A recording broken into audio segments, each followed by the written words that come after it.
लेकिन मेरठ में ऐतिहासिक क्रांतिकारी औगरनाथ मंदिर है, अगर वहां की दुर्दशा देख लो, मंदिर का तो सौंदर्यकरण हो रखा है जो कि निजी कमेटी द्वारा हो रखा है, लेकिन आसपास के क्षेत्र में जाओ, अगर आप जाओगे तो सड़कों की बुरी हालत है, आर्मी का दखल ज्यादा है, आर्मी के ये मिनी पाकिस्तान है। तो उस रणनीति को तोड़ने का भी प्लान मैं समझता हूँ योगी बाबा का होगा। विकास के जो पैमाने हैं वो धर्म के रास्तों से होकर निकल रहे हैं और मेरठ को पश्चिम उत्तर प्रदेश में एक क्षेत्र को लेकर जो धार्मिक नगरी की तरह इसे प्लान किया जा रहा है, कमेटी द्वारा हो रखा है, लेकिन आसपास के क्षेत्र में जाओ, अगर आप जाओगे तो सड़कों की बुरी हालत है, आर्मी का दखल ज्यादा है। मौजूदा सरकार में अगर विकास की बात की जाए तो विकास के जो पैमाने हैं वो धर्म के रास्तों से होकर निकल रहे हैं और इन्हीं धर्म के रास्तों से जब इतिहास लिखा गया तो राम मंदिर का निर्माण किया गया।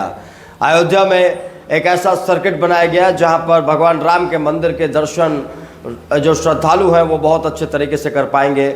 और अब अगर स्मार्ट सिटी की बात की जाए तो स्मार्ट सिटी योजना पर भी उत्तर प्रदेश की योगी सरकार तेज़ी से काम कर रही है।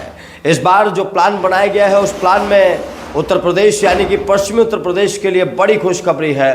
पश्चिमी उत्तर प्रदेश के बड़े ज़िले यहाँ पर शामिल किए गए हैं। मथुरा की बात की जाए तो मथुरा और मेरठ को शामिल किया गया है। इसके अलावा एक और शहर है जो बुंदेलखंड की तरफ से आता है, कानपुर शहर, उसको भी शामिल किया गया है विकास के लिए। और आज इसी पर चर्चा होगी। मेरे साथ मौजूद है वरिष्ठ पत्रकार शाकाल बाबा। बाबा, 3 शहरों को शामिल किया है योगी सरकार ने, तय किया है कि इनको उस लेवल पर लेकर जाएगा, विकास के उस लेवल पर लेकर जाया जाएगा जहां जिस लेवल पर काशी का विकास हो रहा है, प्रयागराज का विकास हो रहा है या फिर अयोध्या का विकास हो रहा है। कितनी बड़ी खबर आप मानते हैं इसे पश्चिम उत्तर प्रदेश के लिए?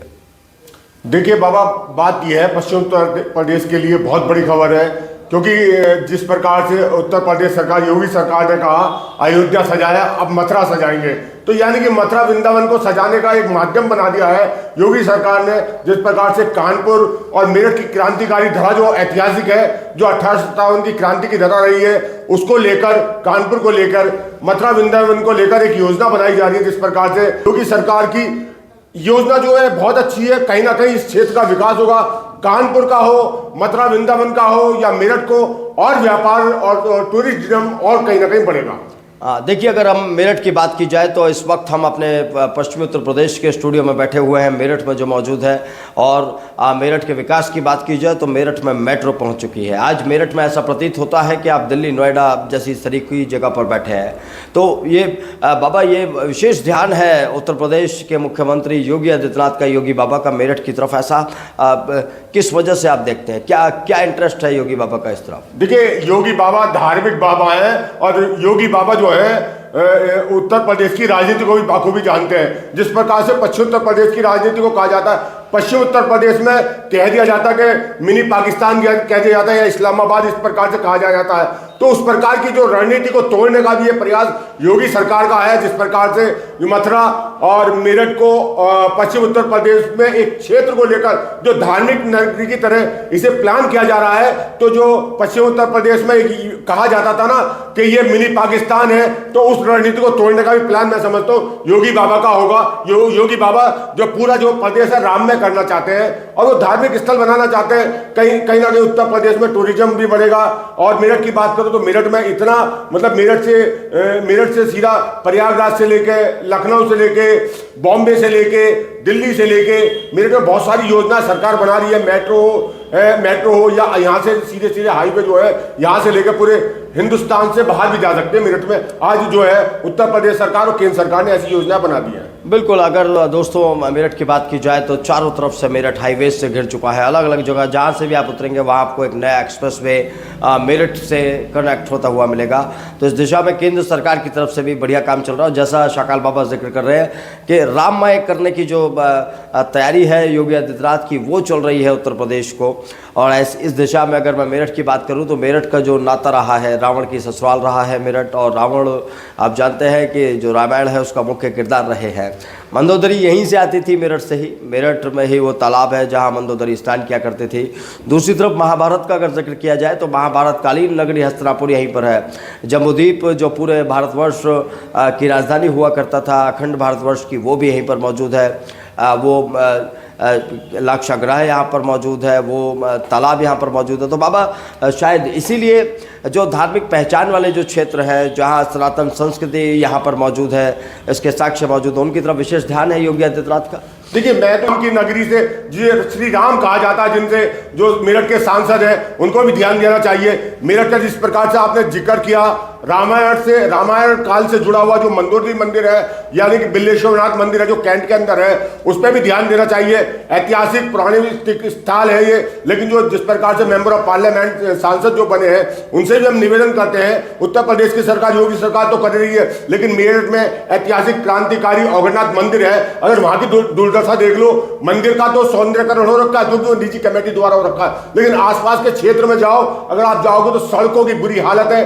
आर्मी का दखल ज्यादा है, आर्मी ने पूरी उस जो सिविल क्षेत्र है उसमें पूरा दखल कर रखा है। सड़कें जो है, आर्मी ने बड़े बड़े बंगले हैं जो सकड़ी कर दिए सड़कें। उत्तर प्रदेश सरकार के अलावा मैं तो मेंबर ऑफ पार्लियामेंट से कहूंगा, रक्षा मंत्री जो है राजनाथ सिंह है, उनसे भी निवेदन करके जो अवगढ़नाथ मंदिर के सामने जो बंगले हैं, जो आर्मी के जो जिसमें सेना के लोग निवास कर रहे हैं, उन सेना के, मैं ये नहीं कह रहा यूनिट रह रही है या कोई वहाँ सेना की जो सुरक्षा से संबंधित मामला है, वहाँ यूनिट है। यूनिट ये कि अगर थोड़ा सा पीछे कर दिया जाए, 20 या 30 फीट अगर पीछे कर दिया जाए, जिस प्रकार से मिस्टर साहेब यादव, तो उन्होंने क्या काम किया, जो जिला प्रशासन के सामने जो सड़क थी ना कचहरी की, वो बड़ी सकरी थी। उन्होंने देखा क्या काम किया, उन्होंने जो अपना बंगला था, जो जिलाधिकारी का बंगला था, उसको सकरा कर दिया। कम से कम 20-20 फीट जो रास्ता था ना, वो अपने बंगले में से देखो, आज उस सड़क को चौड़ीकरण कर दिया। मैं मेंबर ऑफ पार्लियामेंट से निवेदन करूंगा कि कम से कम, ऐतिहासिक नगरी है मेरठ में, आपको मेंबर ऑफ पार्लियामेंट बनाया, इतिहास रचा है, तो यहाँ के लिए, अवगढ़नाथ मंदिर के लिए आसपास की जो है सैन्य भूमि जो है, जो सड़क है, उसे कम से चौड़ीकरण किया जाना चाहिए।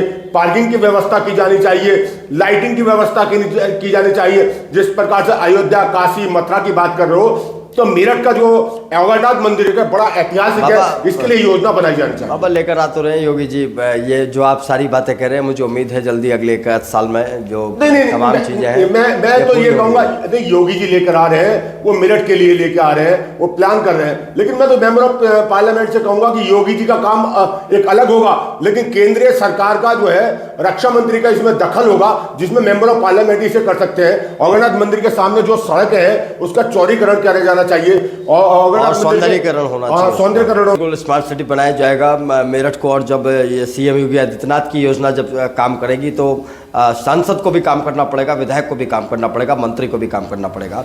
एक जिक्र और जब आप कर रहे हैं अवगढ़नाथ मंदिर का, तो जिक्र मैं भी करना चाहूँगा हस्तिनापुर का। हस्तिनापुर में कर्ण का मंदिर है। कर्ण जो महादानी कर्ण थे, जिनका जिक्र आज कर करके सत्ताएँ पाई जाती हैं। मैं अगर बात करूं, हस्तिनापुर में द्रौपदी का घाट भी है, और वहाँ के लिए भी सरकार ने कुछ किया, रास्ते भी बनाए, लेकिन सबसे हैरानी की बात यह है, क्या जो द्रौपदी ने जो श्राप दिया था हस्तिनापुर को, क्या वो कामयाब ज़्यादा हो रहा है इनके विकास के आगे? क्योंकि कोशिश कर रहे हैं, लेकिन नहीं हो पा रहा हस्तिनापुर का उस लेवल पर विकास। देखिए, मैं अगर बात करूँगा, ये श्राप की जो बात चली आ रही है, द्रौपदी का श्राप है, इसलिए हस्तिनापुर पनप नहीं पा रहा। लेकिन यहाँ तो उत्तर प्रदेश के योगी बाबा बैठे हैं, उन्होंने बहुत सारे मिथ्या तोड़ दिए। जहाँ जहाँ कहते थे अगर योगी बाबा जाएंगे तो वो हार जाएंगे, योगी बाबा तो अपने आप में बाबा हैं। जो हस्तिनापुर है, हस्तिनापुर 1952 में जो नेहरू जी ने एक नींव रखी थी हस्तिनापुर की, और चंडीगढ़ की 1952 में एक नींव रखी थी। वो हस्तिनापुर तो आज वहीं का वहीं है, कहीं ना कहीं वो, मैं चंडीगढ़ आज देखिए तो पूरे देश में एक अलग रूप रखता है। तो मैं समझता हूँ ये तो श्राप का तो एक बहाना है। वहां पर कोई योजना लाई नहीं गई, वहां पर रेलवे से आज तक उस क्षेत्र को जोड़ा नहीं गया, हाईवे नहीं जोड़ा गया, जो गंगा का पुल है उसको भी अभी जोड़ा गया है। तो जब तक आप उसे मुख्य मार्ग से जोड़ोगे नहीं हस्तिनापुर का, तो वहां विकास नहीं हो पाएगा। तो योगी जी से बड़ी उम्मीद है, ये श्राप वगैरह ये तो एक बहाना होता है, जिसको काम नहीं करना होता। वो पाखंड और अंधवाद की तरफ, अंधविश्वास की तरफ बात करता है कि द्रौपदी के श्राप की वजह से हस्तिनापुर नहीं बसा। ये तो उत्तर प्रदेश के योगी बाबा हैं, इन्होंने तो बड़े बड़े श्राप और मिथ्या खत्म कर दिए हैं। अगर योगी बाबा चाहेंगे तो मैं समझता हूँ जिस प्रकार से योजना है उनकी अयोध्या की और मेरठ की जो प्लान है, तो मैं समझता हूँ उसमें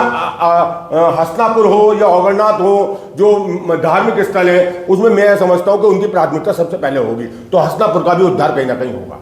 बिल्कुल सही बात है दर्शकों, बिल्कुल ज़रूरी है अगर आपको अपनी विरासत को संभाल कर रखना है तो वहाँ का संपूर्ण विकास आपको करना होगा और उसी दिशा में मुख्यमंत्री योगी आदित्यनाथ और उत्तर प्रदेश सरकार काम कर रही है।